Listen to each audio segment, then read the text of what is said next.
ఈ లోకములో నువ్వు నరకము చూసావు. కానీ Deuteronomy 11:21 English verse says the days of heaven upon earth. ఈ రోజు నుంచి పరలోకము ఎలాగుంటుందో అది నువ్వు భూమి మీద అనుభవించబోతున్నావు అని చెప్తున్నా.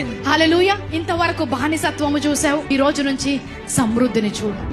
ఇంతవరకు అప్పుల బాధలను చూసావు, ఇప్పటి నుంచి దేవుని యొక్క సమృద్ధిని చూడు. కష్టాలు వస్తుండొచ్చు, you might be struggling, but God has promised you have an overcoming faith. మీరు శ్రమల పోరాడుతూ ఉండవచ్చును, కానీ విజయము పొందే విశ్వాసమును మీకు వాగ్దానం చేసి ఉన్నాడు. God did not say hell and demons will follow you all through your life, but goodness and mercy shall follow you certainly all the days of your life. నీ జీవిత కాలమంతయు పాతాళము దెయ్యములు మిమ్మల్ని వెంబడిస్తాయని లేదు, కానీ కృపా క్షేమములే మిమ్మల్ని వెంబడిస్తాయని చెప్పి ఉన్నాడు. He has a good plan for you. He is good all the time. He can turn around things for your good. ఆయన నీకు మేలు కలుగునట్లుగా పరిస్థితుల్ని మార్చగలడు.